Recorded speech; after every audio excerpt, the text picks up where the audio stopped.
Optimism around the Jets. They took an L, James Jones. In sports, the one thing that you can never, ever, ever in life state, you can't do one thing. You can't put a word before victory. Moral.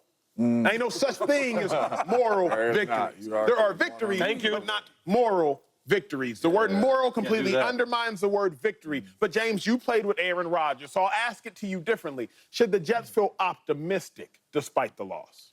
Yes, I think the Jets feel optimistic despite the loss. I felt like it was a lot of good things out there. The Niners are the second-best team in football. Yes, it looked like it. So, week one, you ain't played football in a year at the quarterback spot, right? And you're playing the second-best team in football, right? So they definitely should feel optimistic because I feel like, especially offensively, there's some plays that they left out there, especially on third down.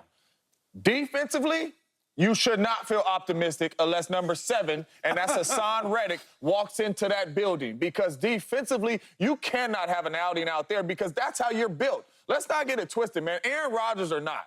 The Jets are built defensively. That's how they are built. The defense did not show up yesterday. So I'm a little optimistic about the offense. It's first outing out there with Aaron Rodgers for a lot of those guys. But defensively, you guys have been together. And you guys basically got bullied the whole game. Number 7, Hassan Reddick needs to get in that building for me to feel optimistic about the defense. I know Aaron Rodgers is a boy, and I'm trying to see if you're being biased or you're doing your job, right? Because if you can't put no points up, right, and you can't stop nobody, how are you so optimistic? And then you talk about offense. They didn't run the ball well. Everybody was so high on Breece Hall, like I was, because he's a really good player. He didn't perform the way I wanted him to do. And then Aaron Rodgers, as much as we want to give him all the great things he did in the past, when you watch this game, I didn't see nothing that was like, okay, man, the next game, I can see Aaron Rodgers going, no. Let me help you out with that. You know what, though? The truth of the matter is, last night, Aaron Rodgers looked like the same Aaron Rodgers we seen the last game with Green Bay. You want to keep it 1,000. 2022. Do you agree with that? I disagree with that. 2022. All right. I disagree. You know, I don't know. He made a couple plays, and then made some bad throws. I look at it like this. Come on. The reason I'm optimistic is because only 3 teams in football, including the Niners, can do to the Jets what the Niners did. Only 3 teams, as I'm looking at it, have the skill, have the will, and have the personnel to be able to run the ball against the Jets like that. The Detroit Lions, we saw it against the Rams in the last drive. The Baltimore Ravens, especially if they take the lead, and the Niners have the skill, the will, and the personnel, and that same gritty running game. I look at it like, if Shady shakes me in the open field, I'm still going to be optimistic I can make the next tackle because everybody can't shake like Shady. Yeah. You feel me? Like, if everybody in the league is shady, now I have a problem. But why are you, but this is my question, though. I hear that part. But, like, the Jets ain't shady, so why are you so, like, giving them so much credit? Because I think about it, the Niners beat everybody by 19 points It's the first game of the year. But let's take the Niners out of it, right? Let's just talk about the Jets. So, like, I've seen good teams play well against the Niners. I know they're really, really good, but don't act like nobody gave them no run for their money. No, of course. So, like, Green Bay played them tough, right? In the playoffs. Okay, in the playoffs. Yep.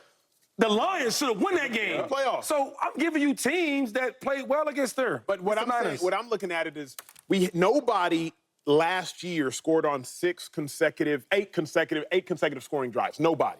So what the Niners did yesterday is something we didn't see in 240, 250 games all of last year. No doubt about it. But what my thought is, like, because the Niners are uniquely built, incredibly uniquely built, I'm not concerned. If everybody could do what the Niners could do. So let's go to so let's take the Niners off. Let's go to the the Jets offense. What was so optimistic about that going for the future? To me, I think Aaron Rodgers made some special throws. And that scoring drive that they had, now it was only one, to Shady's point, but we're going up against the number 1 and number 2 defense. But what I'm saying is, for you to be so special and so great, you had 4 quarters, 4 quarters, and then I think a little bit in the fourth. You got to be on the field, Hold on. And who helps that out? The defense. So, but this is the defense, but offense. Can I talk to you? All right. So the very first drive, they get the ball. They're going down the football field. It's 3rd and 4.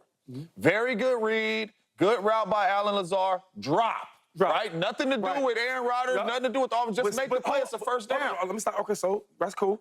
The wide receiver, what's his name? Allen Lazard. Okay, cool, because we know how good he is, right? Yeah. So that matters. So he's playing on the team, so that matters. Yeah, but he's wide open, though. Yo, that's cool. But when you're a player that may drop the ball, maybe not be that good, that's going to happen from time to time. Okay, cool. Because if he does it again, you'll not be surprised because...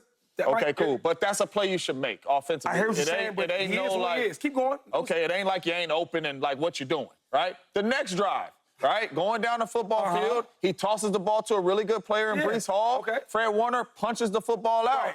After that drive, they got the football back, went down, scored a touchdown, and went up 7-6. Cool. After that, they had 20 more plays because of the time of possession that the Niners was running the air out of the football. So what about when you had the ball, James? Because they did have 3 straight 3-and-outs. Oh, we're not talking about that.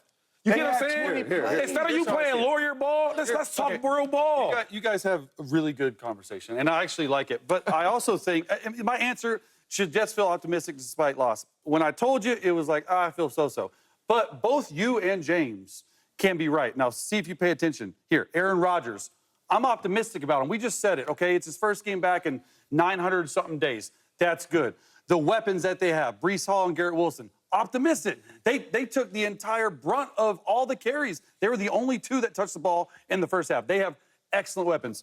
Weapons not named, Breece Hall and Garrett Wilson, not optimistic. You got to show me something. Defensive, the defense, specifically the defensive line, how they got bully-balled with that run, and the head coach, not optimistic. Yeah. Okay, Hassan Reddick, not optimistic. He ain't showing up. You said he might give him leverage. So there's a fine line of like, both you guys are right. You can feel optimistic about certain parts of your game, and I guarantee you today or tomorrow in that team meeting with Robert Saleh, he is hitting every single one of these and saying, Rodgers, here's your grade. Breece Hall, Garrett Wilson, here's your grade. Hey, O-line, we got to play better. We got 3 new pieces, Tyron Smith, John Simpson, Morgan Bowes. Y'all got to give them more time. So let's not forget it's the week 1, so both your answers can be correct. What about the secondary? What about the secondary? How you feel about them? Purdy. Because they didn't play well either. When they did stop the run a little bit and they needed to convert on third downs, he got them. And they were playing a lot of man coverage. Yeah. And it could have got super crazy wild before half if Brandon Ayuk was in camp, right? Because he's going through his contract, I get it. He catches them balls. No doubt, no doubt. So as much as we want to give the praise to the Jets, because I like the Jets too. I got a lot of homies over there. But I got to be real. Like, they didn't look good to me on offense or defense. Did you leave the game feeling like they'll win more or less games than you thought before watching? I want to say they're going to win more because, you know, A-Rod's rusty. All these guys are rusty. They ain't playing in the preseason. Yeah. I don't want to say they'll win because I think the defense, from what I've been watching the last 2 years, they've been really good defense. I want to believe that they'll win just because every team won't be the Niners. But me saying them things and watching that game, I didn't even see no fight. Yeah. You're a better team than I am. Cool, but there was no fight. There was no competition. There was none of that. All that's well said, but I'm nervous. with that take, you're a little optimistic. I want to be. Yeah, I want to be. I think we all did a highly anticipated debut, but it was not enough. Rodgers only threw for 167 yards. He got intercepted. But after the game, he said, quote, "We got to play better. I have to play better." Again, in the facility with the guy who played with Aaron Rodgers, someone who's been in the Packers facility and won a Super Bowl with Aaron Rodgers. That's James Jones. Any Aaron Rodgers conversation excluding James Jones, I believe, is a futile conversation. James, how impressive was Rodgers' night? Impressive? I wasn't impressed at all with my dog. I played with Aaron Rodgers at his highest. So when you talk about impressed, it got to be more than that. You know what I'm saying? But they should be encouraged, right? You get the ball on the very first drive. You're going down the football field. Alan Lazard drops an easy third down pass. The next drive, Aaron Rodgers get outside the pocket a little bit. He give it to Breece Hall. Fred Warner, great play. He fumbled. After that, they were really never on the field again. Besides the next drive they had a 14-play drive to where they went down the football field and scored a touchdown. But they got to put this football in Aaron Rodgers' hands. I understand he's coming off of Achilles. I understand all that. I understand you want to run the ball. If this offense and team is going to be at its best, you need to put the football in Aaron Rodgers. Let him get you into the right run plays. Let him check into the right passes so this offense could get in rhythm. If you're not doing good on third down, if you're not stopping the run, this offense could never get in rhythm. I was not impressed. I'm glad my guy got out of there healthy, but I was not impressed by his performance because I know we could play a whole lot better. Yeah, look, he was so-so. At the end of the day, he was so-so. I agree with you. He expects more. They expect more. I liked, actually, when we started the show, we showed the Aaron Rodgers sound. And he was a real human. He was like, we didn't play well enough. Like, at the end of the day, it's inexcusable. We need to do what we do. And you said you need to see Aaron Rodgers at his best. Okay, I'll show you why he's going to be at his best. We got a little tape breakdown right here. Let's take a look. And he's on his best on third down. All right, all these throws are to Garrett Wilson. He's in the slot right there. What do you got? Man-to-man coverage. Everyone pressed. back shoulder fade. Checked into the Okay, gate. that's 3rd and 8. Checked into it right out the gate. All right, here you go, empty. Put Garrett Wilson in the slot. A little hammer route, a turn, and a little wrap. Wrap it behind that quarter safety right in front. Here you go. He's outside, 3rd and 7. It's a little knife route. Fred Warner takes the bait down the pipe, okay, and he just throws it underneath. And here's the free play. We're going to go through this one more time. But, oh, you're offsides. What are we doing? Got him. Hey, Gotta go. Alan Lazard, Got him. right? That just doesn't happen a lot. And so when I talk about it, we're going to roll through it one more time because I want to make sure you understand what we're talking about with this breakdown.